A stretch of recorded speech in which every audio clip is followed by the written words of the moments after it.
Look into radical generosity today. Yeah. Alex, can you give us just a little nugget of what you're going to be talking about tonight? Easter.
Hey church, so excited to be back with you again for another week of the Webcast. So back so soon. Yeah, absolutely.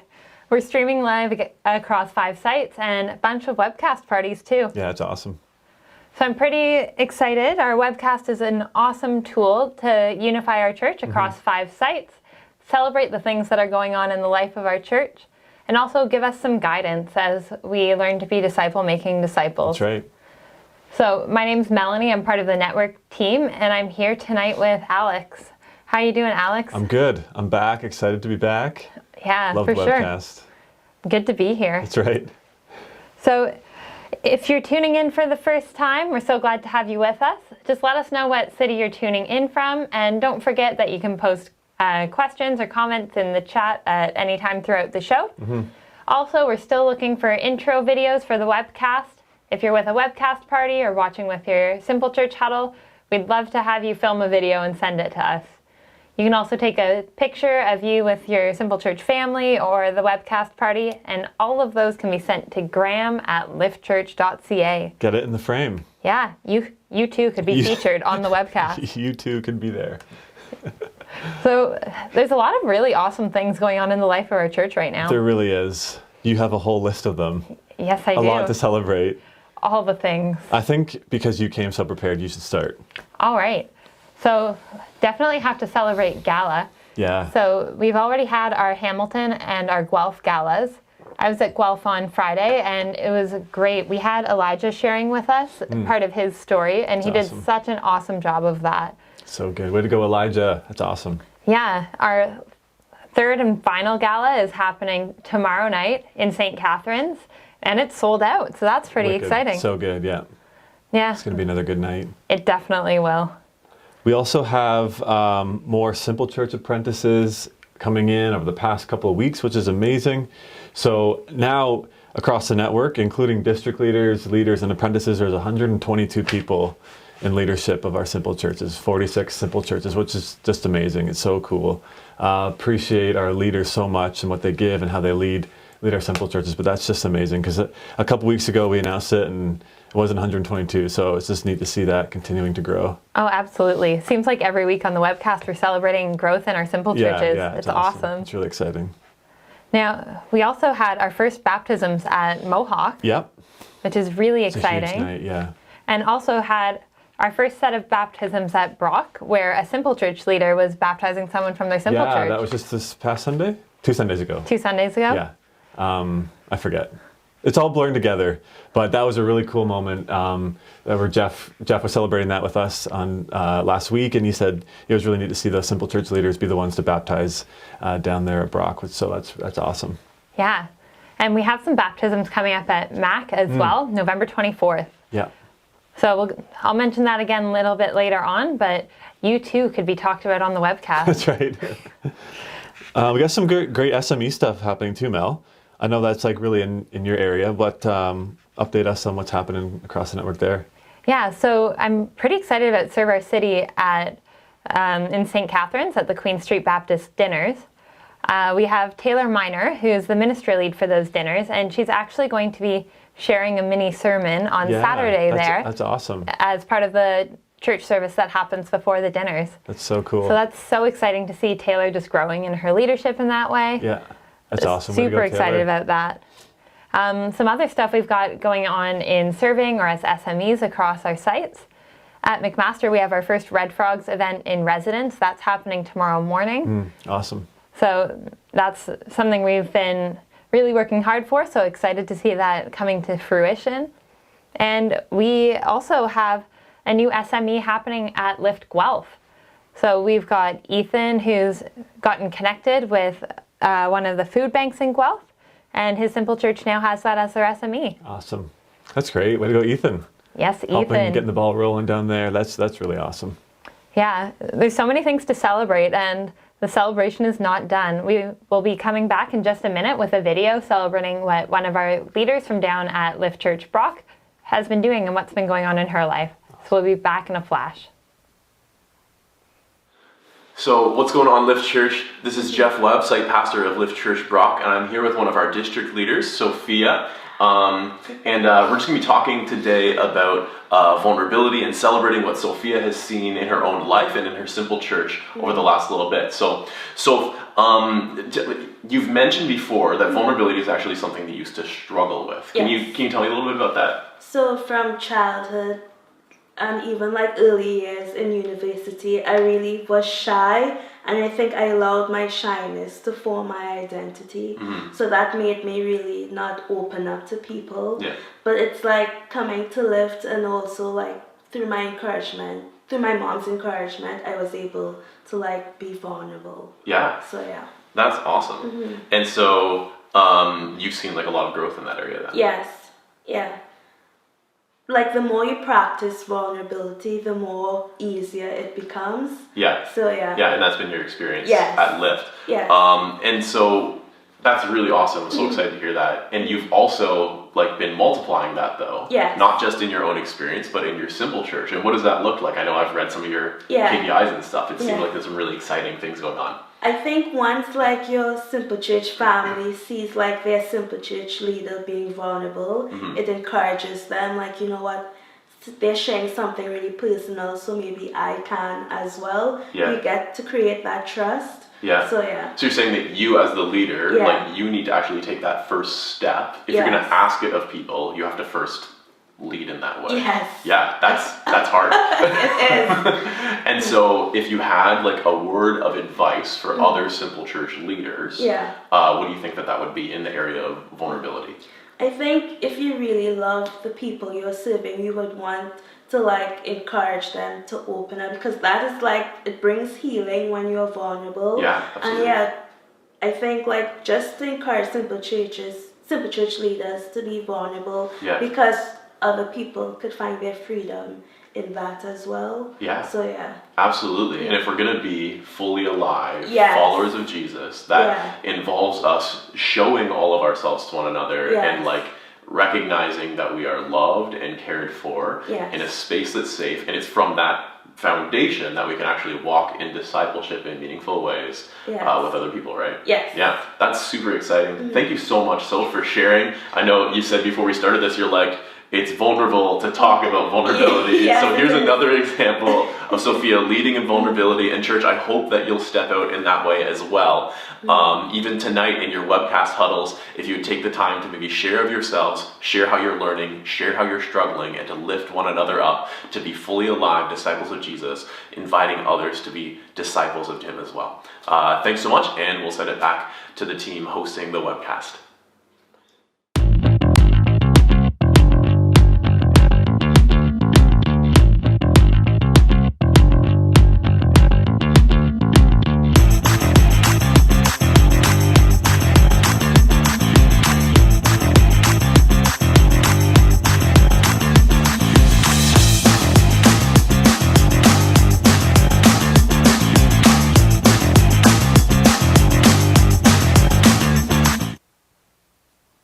Awesome. Well, welcome back, guys. We are going to be in radical generosity again tonight for our discipleship teaching.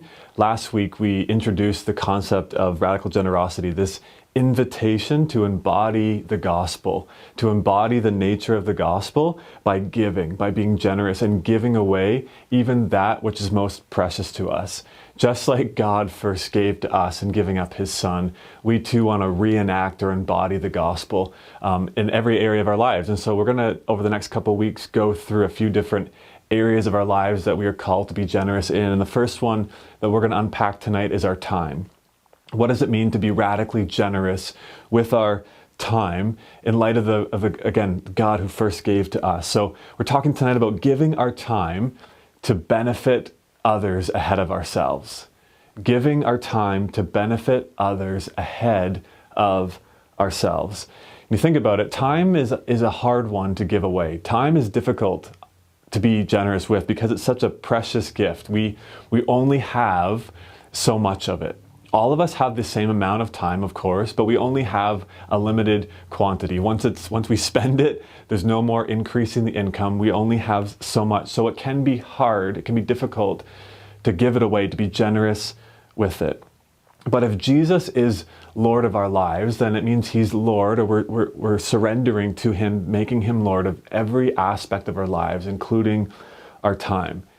Is that how you see your time? Do you view it as a resource that God's blessed you with? Do you view every hour, every moment of your day as a gift that God's given you? Do you see it as Jesus' time and not yours? Is that how you see it?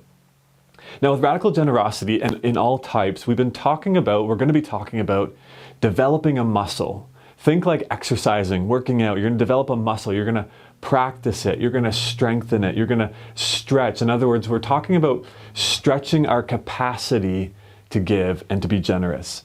Rather than just kind of with our time piling up as much onto our schedules as possible and thinking that's going to make us look generous, we're actually going to talk about like practicing, stretching our ability to build in more time for other people, to get more generous with giving away our time. I fear that sometimes we hear this call to be radically generous as a call to kind of like load up the barbell with as much weight as possible or else you're a bad Christian. No, when we're talking about being generous, we're talking about building the muscle, increasing the strength over time. Any big change rarely happens in kind of one day, one moment, a big swift decision. Often it's small steps, it's a progression. Habit is formed with repetition and satisfaction. And so we need to start to practice, we need to start to walk this and allow Jesus to stretch us and increase our generosity and our capacity to give, even with our time. So what I want to share tonight, just kind of 4 things to think about, 4 kind of dimensions, I think, of radically generous time. Those are, number 1, flexible/available. Number 2, I think it's focused. Number 3, it's present. And finally, number 4, it's joyful. Radically generous time is flexible/available. It's focused, it's present, and it's joyful. And I just want to give you a few thoughts on each of those, all kind of coming with this foundation of they require intentionality. We have to be intentional. We have to have some forethought and some planning in order to be more generous with our time. It's not going to happen automatically or by itself. So let's unpack those quickly here tonight. Number 1, radically generous time is flexible/available. When I think of being generous with our time, one of the first key markers I think of is being available or availability. Am I available for other people? Am I flexible enough to be interrupted by others or to modify things to be with somebody, to modify things to help meet a need or to have an extended conversation or to open my home with little or no notice? Am I available? Am I flexible? So yes, we're talking about maximizing capacity to give time, but not in the sense of ramming our schedule so full that we have no margin, no room for people, no room to serve, no room for Jesus to lead us in a different way. When you look through the Gospels, Jesus was constantly modeling this. It wasn't that he didn't have plans or travel requirements or things that he wanted to do, or places that he needed to go and things that he wanted to accomplish.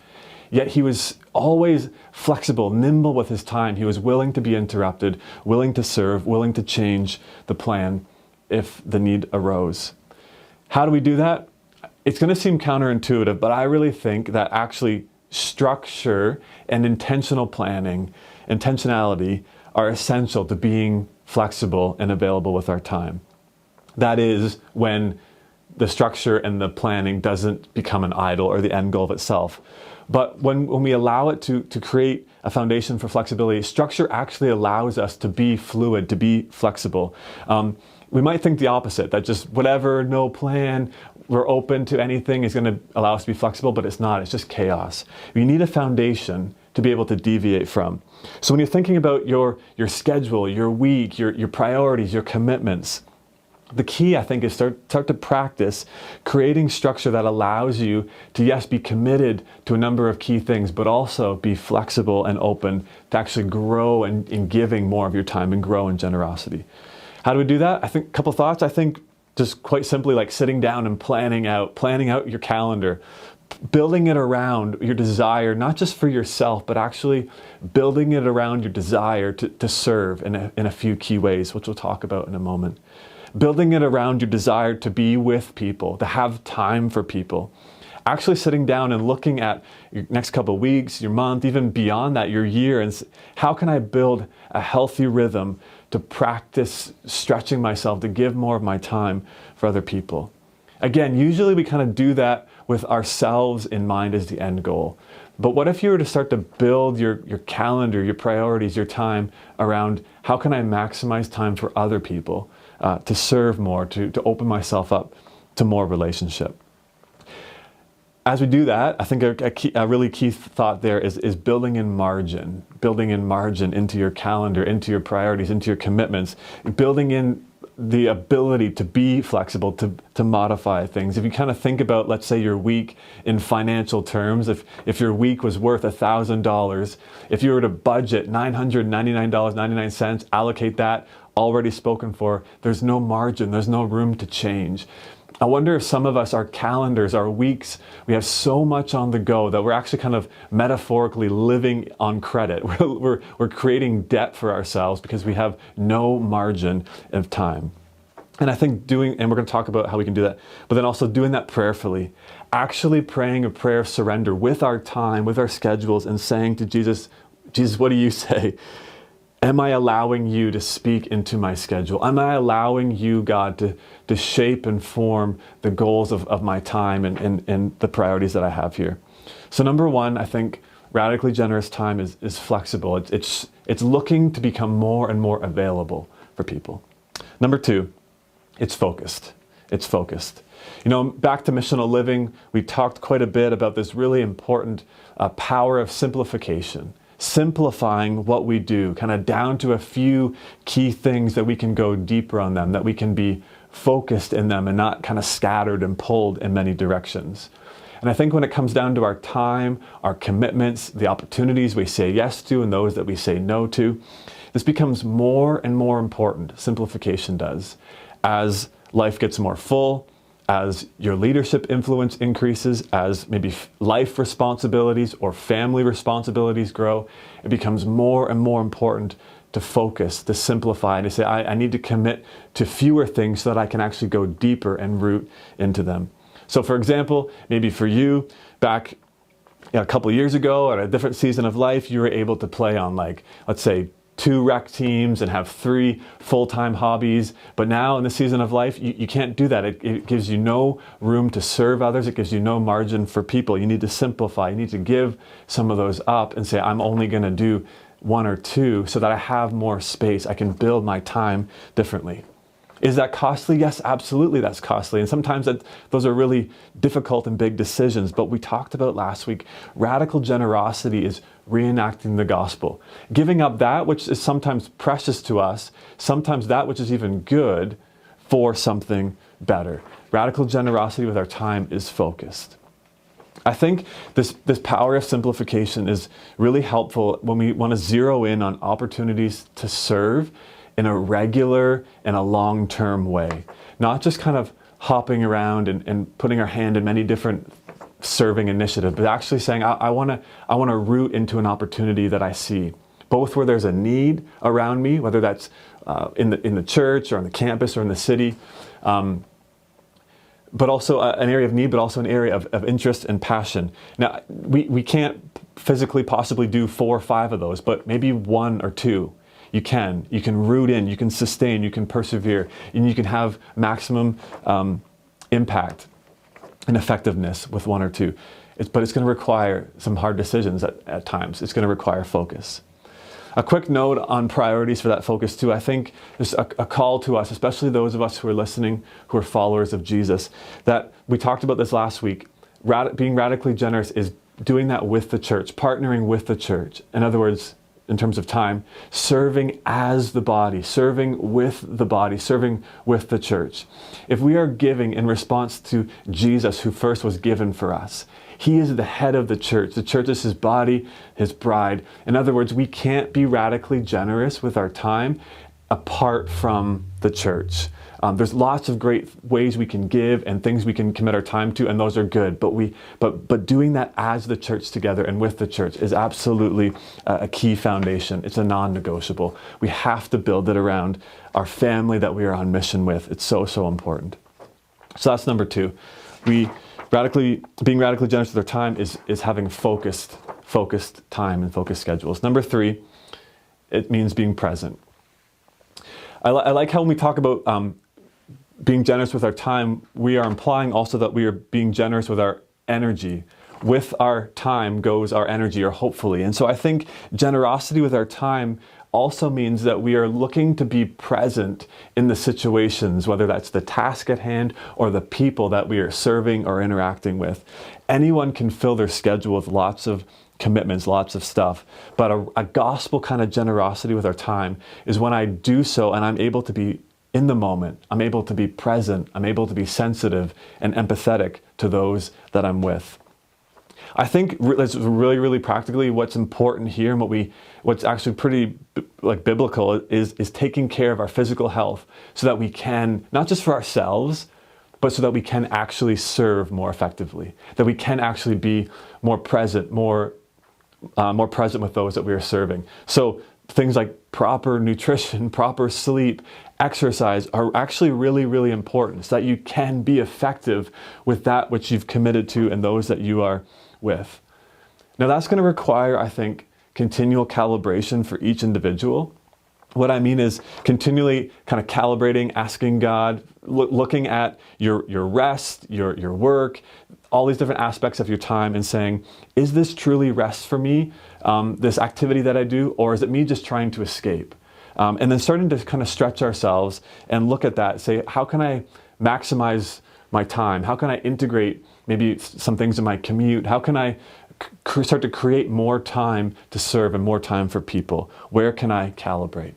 So maybe like a really simple practical exercise would be kind of take a time inventory, look back at your past few weeks and say, how did I spend my time? What sorts of things was I doing? And maybe where can I calibrate? Where can I make some changes to be, to create more space for people, but also to be more rested and more effective, more present when I do. Finally, number 4, I think radically generous with our time, it's joyful. It's joyful. We talked about this a little bit last week, but sometimes we can approach this call to give with a bit of a fear, a bit of defensiveness, and think, but if I give away, especially that which is precious to me, I'm going to be in need. I'm not going to have enough. And this can particularly come with our time. But I really think, church, as the gospel continues daily to transform us, and we have this identity of a servant. I don't just volunteer and do serving, but I am a servant. Jesus has made me a servant. What's going to happen is the desire to give our money, our energy, our talents, even our time, is going to start to form more and more in us. We're going to want to give more time to more people. We're going to see it as a natural rhythm of our lives. And when we do that, as we allow Jesus to work through our lives in that way, what happens is our desires will start to change. We'll start to be less inward focused and more outward focused. Psalm 90 verse 12, it says, "Teach us to number our days carefully, so that we may develop wisdom in our hearts." Teach us to number our days carefully, that we may develop wisdom in our hearts, that our desires, our hearts might actually change and follow with the priorities and the decisions we've made in our schedules. I really think, and I'm with you on this journey too. This is not easy. I'm not saying I've arrived, but I've seen it in my own life as I've taken steps to try to be more generous and allow Jesus to work through me. There really is a joy that comes with that, a supernatural kind of joy when we give away that which we could cling to for ourselves. There's a supernatural joy that kind of supersedes normal laws of energy or calendar planning or physics, whatever. It's a supernatural joy when we actually see the impact that Jesus has when he works through us as we have open hands before him. It's the joy of surrender to Jesus and seeing him work through us. Radical generosity with our time will be joyful. So, with those thoughts in mind, hopefully it gives you some things to wrestle with. I want to leave you with 6 quick questions for your Simple Church huddle, or your own wrestling, or with your webcast party. So here we go. We'll post them in the chat as well. Questions to wrestle through. Number 1, do you view your time as God's or as yours? Number 2, do you fear being generous with your time? What specifically scares you? Number 3, what do you need to say no to in order to do more? Number 4, are you always present with the people that you are with and or the task that you have to do at hand? Number 5, does giving your time to benefit others bring you joy? And number 6, what steps can you begin to take to start to practice and stretch and strengthen this muscle? So start to talk about those, wrestle with those. We'd love to hear your questions. We'll move into Q&A in just a minute. Mel and I will be back, so post those in the chat and we'll be back in just a minute.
Welcome back. Just a reminder to send in your questions in the YouTube chat, and we'd love to get to them, go over some of those with you.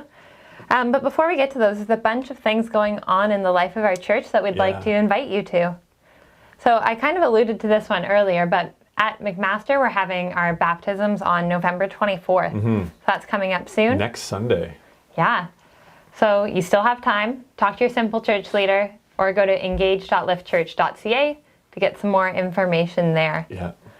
I also wanted to invite you all to our International Student Dinners. So this is really gaining momentum in Hamilton. So we've got our first International Student Dinner with Mohawk happening tomorrow night, actually. Oh, that's awesome. That's great. Yeah, so for our Mohawk crew, if you're interested in being a part of this, joining with it, send a message to Justin Coppola Singham, and he would be happy to get you going on that. Where can they send that on social share? Social shared would be great. Yeah, awesome. Yeah, I know he would love to hear from anyone who's interested in joining with those. Yeah, that's really cool. And in the same way, at McMaster, we have our next International Student Dinner happening November 22nd. That's next week, Friday. And for that one, if you're interested, you can message Nicole Haverkamp, also on Social Shared. And yeah, I've been really encouraged to see what God has been doing in our international student ministries. So That's really cool. excited to see what happens in the next couple weeks. That's great. Yeah, and I think that, the other thing we've got an invitation to for you guys is for down at Brock. We've got our gala happening tomorrow, and we're still looking for some extra hands to help with setup for that. Yes, that would be awesome. So I know Brooke would love extra hands. They're going to be there bright and early tomorrow doing some unloading of the truck. And setting up, yeah. Yeah. You don't need to be skilled. You just need to be available. That's right. Be sacrificial with your time. Be radically generous, guys. There you go. Let's there you do go. this. You can go on Social Shared to see some more details about that, or message Brooke Weaver. She'd be happy to hear from you, I'm sure. Oh, I'm sure she would. And I think that's about it for the invitations that I've got. It's exciting stuff happening. Oh, absolutely. So I think we're ready for our first question to come in. Yeah, let's get to some of these questions. Yeah. Cue the screen. Cue the screen. So I've got one here. So how do I go about calling my disciples to be focused with their time and give up some of the things that they love to do? Yeah, I think first of all, we like as leaders, we need to wrestle with how this looks in our lives and start to model it. I think one of the best invitations we can do is sharing our stories. Like, how am I trying to do this? And not from a place of like, I got this figured out. Like I said, I definitely don't. But I think leading with stories of like, this is what it's looking like in my life. Here's what I'm doing. For me, and maybe it's just my personality of like the planning side. I like structure. It helps, bring clarity. But I think kind of like this idea of like looking at your weeks or your next couple of weeks or even your months or your semester and kind of saying like, how can I build this around trying to create more space to serve and to give more time for people? And I think then using that as almost like a filter then of like, okay, what else can I do? Or what else needs to go? And that sort of thing. I think we have to start with the why, like what are we trying to do? It's not just giving up things that we love to do for the sake of giving them up, but actually trying to strategically say, how can I make my schedule more effective, more healthy, and more space for people and for serving, and then allow that to kind of lead the discussion of like, so maybe that means I play, like I said, like I'm one team, or I change the way I enjoy this hobby, that sort of thing. I think starting with the why is really important here. Oh, absolutely it is. Yeah, helping those that you're discipling to prioritize as well. And I really liked what you said about continual calibration. What you're doing with your schedule in this moment isn't necessarily a forever thing. Totally. It's very seasonal. It might be, in season I mean like a year of school, or if you have young kids, it'll obviously look a little bit different than when they're older, before you had kids, of course. So that kind of continual calibration. And then just one other thought too, I think the other thing would be, and kind of going back to missional living kind of concepts of integrating, we might not give up all of that stuff that we do, but we might try to make it a bit more strategic. Maybe you really, really love to go to the gym, but like, why don't you invite people into that so that it's both exercise and some relational time, or time to talk to your friends about Jesus. So starting to integrate those things instead of making them compartmentalized. It might not be that you have to cut all the things you love to do, but maybe just integrate them a bit more. Yeah, that's good. We've got another question here. How do we balance being generous and focused with our time, along with using our time for restful activities like solitude? Yeah, I think, again, it's about like rhythm. I think rhythm is a good word, and it's really dependent upon the individual and the season. But I think like what I'm kind of learning about from my own calendar, Rachel and I'm trying to like assess what is actually restful for me and what do I need to rest versus like what do I kind of like extra that I say I need for rest. But it's just kind of me like vegging or escaping. Do I actually need that? And so that's where I think like the kind of the reflection can be helpful and say, 3 hours at home a night, maybe that I don't actually need all of that to recharge and to rest. And so I can kind of change the way I think about my schedule that way. But again, I think it's intentional. It's pre-planned. It's not just open. My entire calendar is open for everything and everyone, and it's generous. I think there has to be a rhythm to that so that we can be healthy and available and ready. And so a bit of trial and error. Yeah. Do it in community. Talk about it. Wrestle with it. Try some things and then go back and change them. Don't do it on your own. I think you have to kind of find that, I guess is what I'm saying, as you go. You have to find that balance, that rhythm. Yeah, definitely. And rest looks different for everyone. Yep. Which I think is so key. So when you're walking through this with your simple church, restful activities for one person might not be a restful activity for the other person. Totally, yeah. And I think the key, again, is like, how can I rest for... You're really resting for other people. It's not really resting just for my own self-care or me time. But it's like, how can I be a healthy disciple to care for people, to serve people, not just for myself. So yeah, for sure. So I think we're ready for our next question here. Keep them coming. This is yeah, good. It is really good. Oh, here we go. How do we identify what we are simplifying our time for? Like finding balance between personal moments of discipleship and vulnerability and group serving. How do we identify what we are simplifying our time for, like finding balance between moments of when we're discipleship? creating space, how do we decide if we're creating space for things like discipleship relationships and being vulnerable with people, or time for serving in a larger group or a more organized way? How do we prioritize that or identify the balance there? Yeah, I think we obviously we want both. And I think this is really where like our simple church families are going to come in, like trying to do this on mission together. I don't know that these are necessarily mutually exclusive things. So let's find ways where if our simple church family we're serving in a certain way, doesn't have to be like this is our time for serving and this is our time for discipleship and vulnerability. Like those can actually be one thing.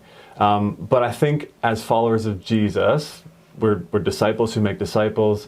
What we're simplifying our time for, like the priority should always be proclaiming the gospel and helping disciple other people, right? So we don't want to cut those out, I guess is what I'm saying. So we need to make those priorities, but I don't think they need to be separated. I think we can look to overlap, we can look to integrate those. Yeah. Oh, absolutely we can. Really good question. All the questions these are tonight. really good. Awesome so far. Waiting for the next one to come up here. Or do you have one, Mel? Did you have one that you didn't get to yet? You kind of covered it already, I think, there. So how can we cultivate radical generosity with time in the people we are leading? Great question. I guess like my first thought is what not to do. And that is, I think there's a temptation or maybe a default to kind of hear this call, especially with our time, in a very like burdensome way, and be like, not legalistic, but almost like, oh my gosh, it's another thing that I have to do. It's another expectation. And so I think when we're leading others or we're trying to set an example, we have to be very careful of just leading with the what and the like, come on, give more of your time, stretch yourself.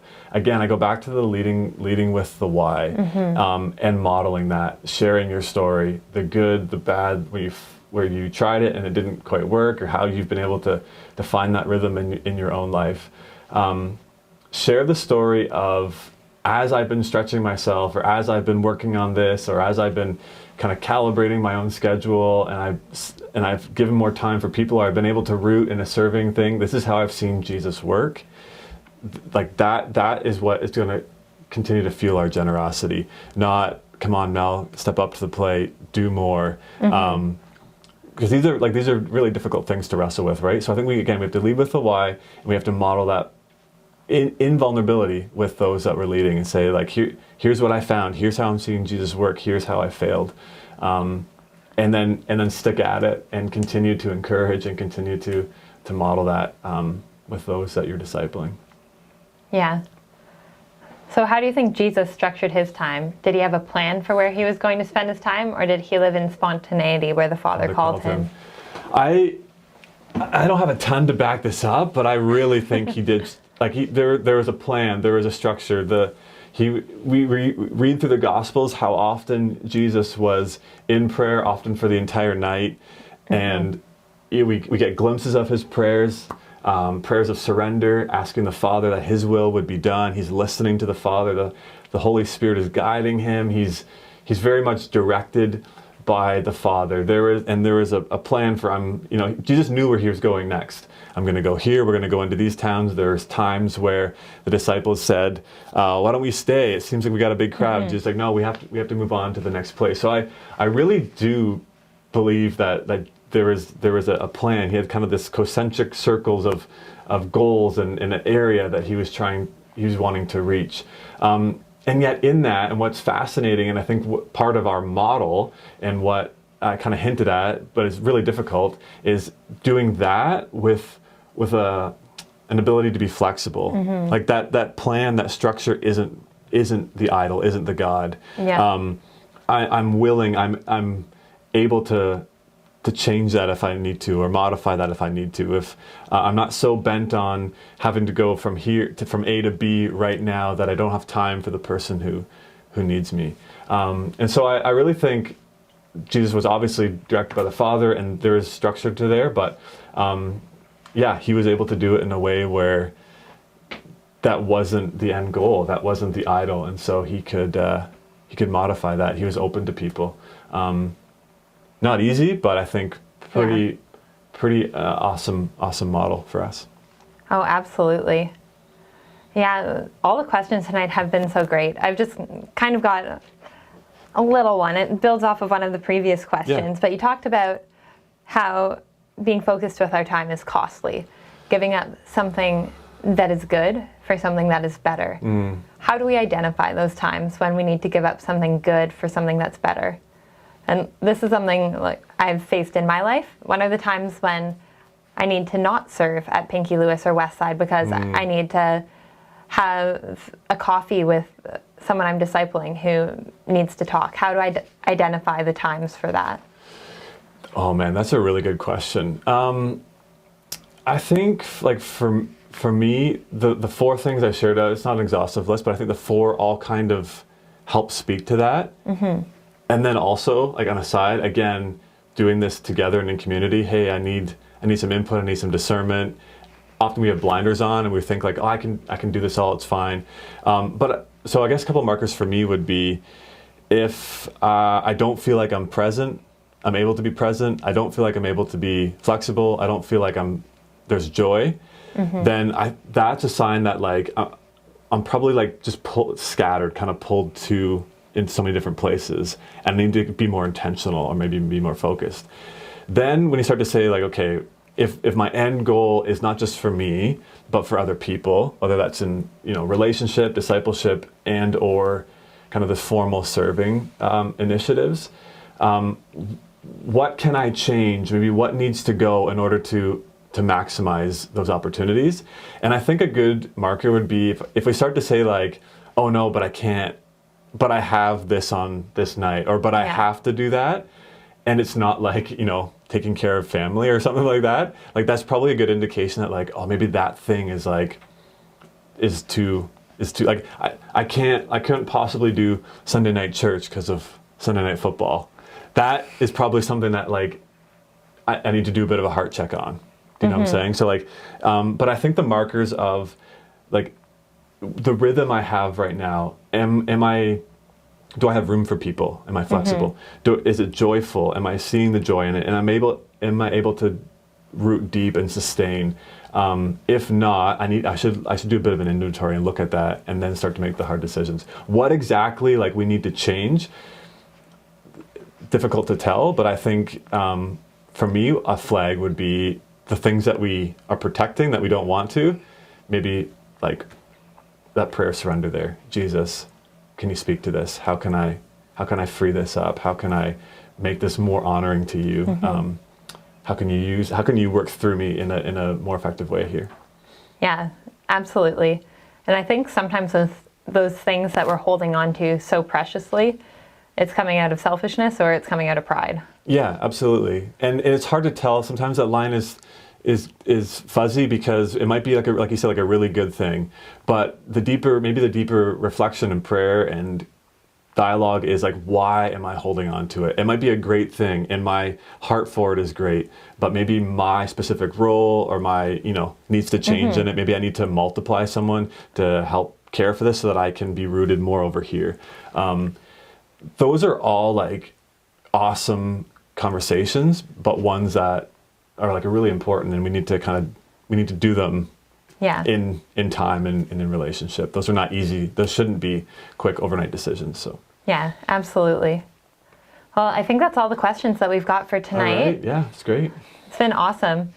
I'm sure many of you in your webcast parties or at your Simple Church huddles will continue to talk about keep wrestling, of course. This is not a one night thing that we're going to crack, but hopefully it inspires some great conversations. Yeah, and some reflection as well, for Absolutely. sure. Taking time inventory, great action step for each of us. Yeah, for sure. So thank you so much for joining us tonight, church. We will see you tomorrow in St. Catharines for Gala, or see you at church on Sunday at McMaster and at Brock, or on Wednesday at Mohawk. And have a great week and be blessed, church. See you guys. Bye, guys.